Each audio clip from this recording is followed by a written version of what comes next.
if the discussions are unable to crack this issue, obviously the level of violence inside Afghanistan would not come down.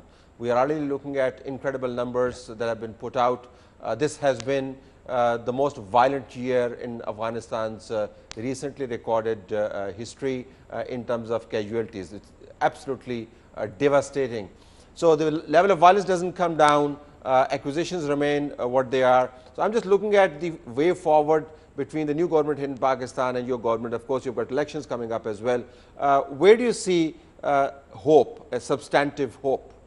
I think if Pakistan sees the security in stability in Afghanistan within the context of its own national interest and relate that to it, which Prime Minister Imran Khan has done, I think that certainly Pakistan's national interest could be positively tied to stability and peace in Afghanistan and vice versa. And within that context, from that sort of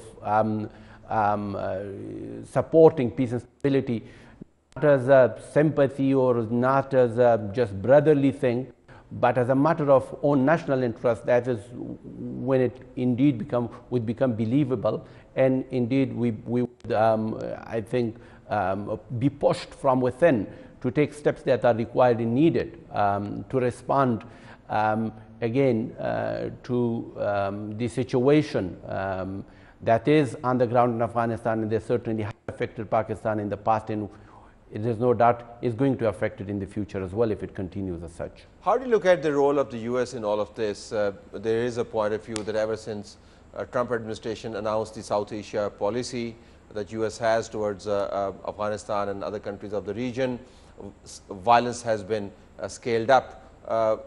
I'm just wondering whether you subscribe to this point of view that Americans are both part of the problem in Afghanistan as well as part of the solution. There could be. I think the US, first of all, cannot substitute for bilateral discussion in bilateral dialogue between Afghanistan and Pakistan. If we are to reach an understanding, it will have to be bilateral, and I think the US will come on board and support that.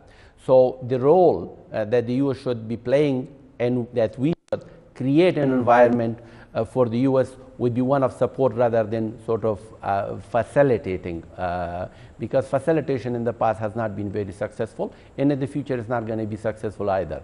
So we'll have to find our own path, and of course the US will be on board as a supporter for that dialogue, and of course particularly if that dialogue leads to stability and peace in Afghanistan. Towards the very end, the US media has been reporting about direct talks between the US and the Taliban.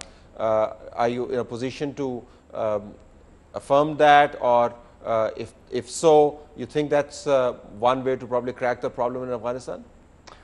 I'll leave that to Kabul to answer. We'll have to leave it there then. Thank you very much for being with us on a very important day, talking about a very important issue